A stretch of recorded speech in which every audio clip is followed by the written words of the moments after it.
I hate grammar because all the standardized testing, there's always going to be, well, actually, a lot of them could be right, but there's going to be one that's the most correct, the most right.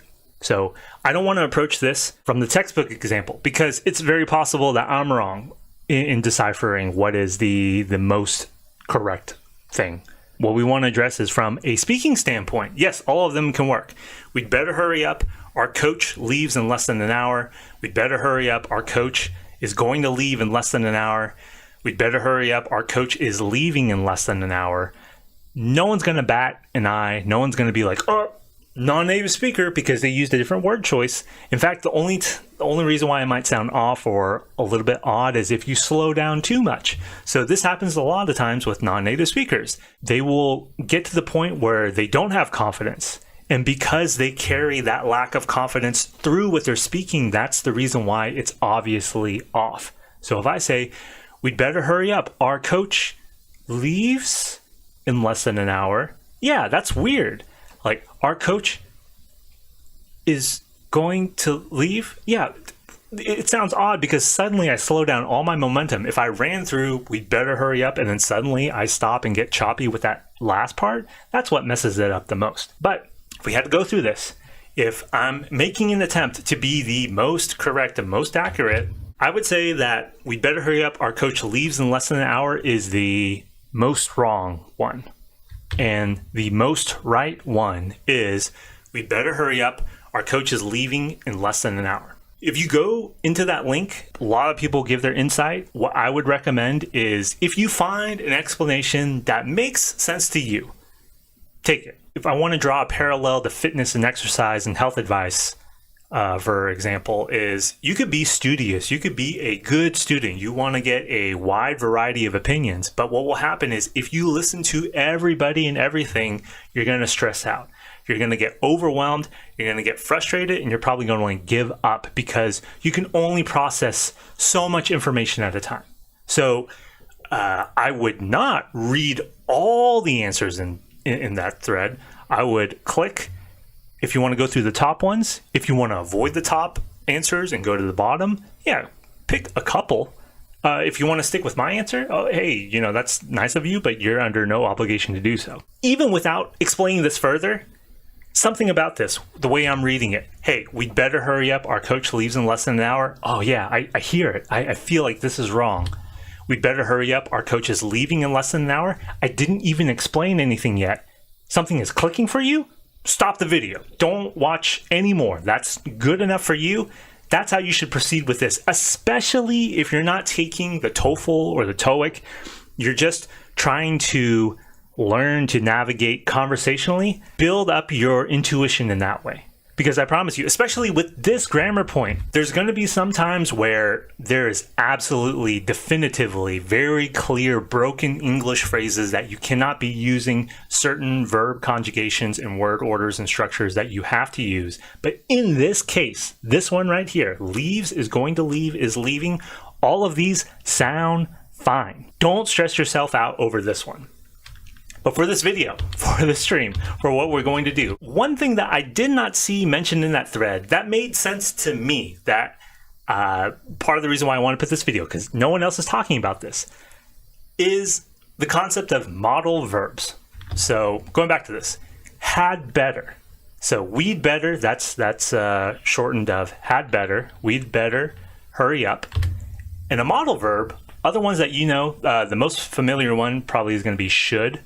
And then there's ought to or oughta. When you have a modal verb, this indicates something is happening. We should hurry up. We ought to hurry up because what is happening? Our coach is leaving. Something is happening. You should tell him. Why? Because he's making a big mistake. What is happening? He's making a big mistake. You ought to see her. What is happening? She's moving soon. Because she's moving soon, you ought to see her.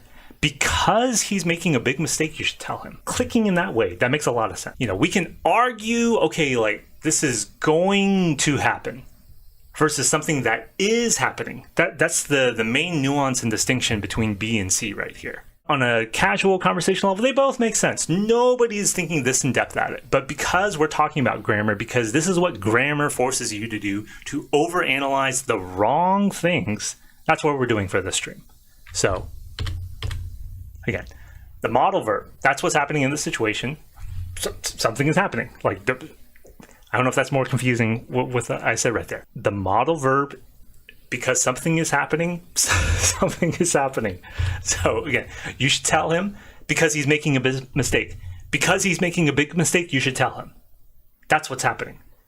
She's moving soon. Because she's moving soon, you ought to see her. These should, you ought to, those are those modal verbs. Pushing forward this.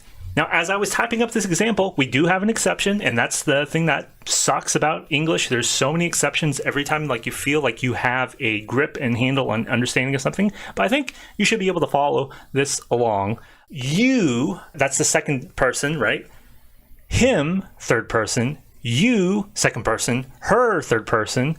He's making a big mistake. That's that third person again. She's moving soon. That's that third person. So those perspectives. If we say, you should tell him, you're reminding him, we have the be and the ing, but this doesn't work because we're taking that second.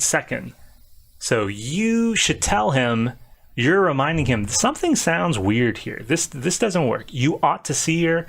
You're meeting her one last time. Those concepts are okay where maybe in the conversation, like they would reoccur, but these sentences would not be back to back. Here, they would be back to back. You should tell him he's making a big mistake. So we're linking the third person with the third person. You ought to see her with she's moving soon, third person. But here, you, him, you, no. You, her, you, no. Something doesn't sound good right there. If this page right here, this is all you need for it to click, great. If this page confuses you, don't worry about this. If this page is the main takeaway, oh, I just never want to do second, third, second, fine. If this is the page you want to use, great. You know, the biggest mistake is thinking that you have to have this all strung together. Nobody is learning English that way. And if that's how you've learned English and speaking your whole life and you think that's what you need to progress and get better, you're setting yourself up for failure because you're giving yourself the wrong impression of what it really means to improve.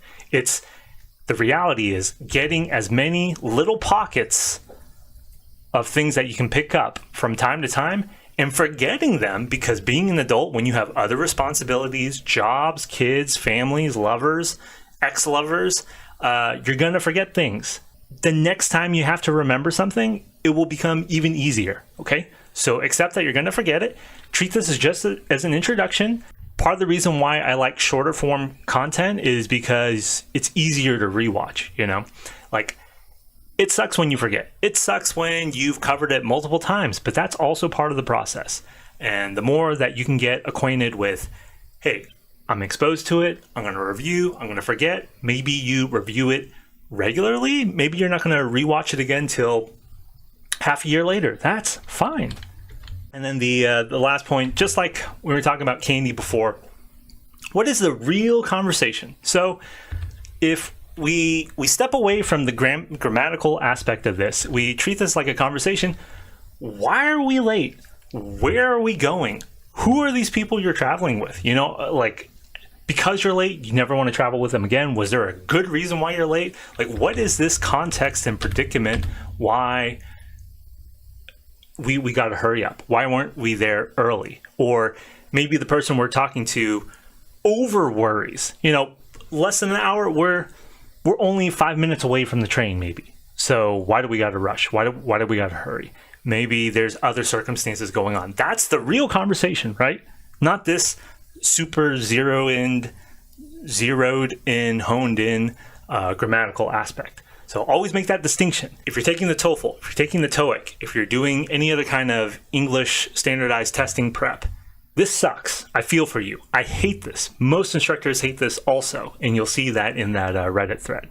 But from a conversational standpoint, focus on the bigger picture. What are we talking about here? lead the conversation in this way. And don't be too down on yourself whether or not you get the grammatical aspect or not.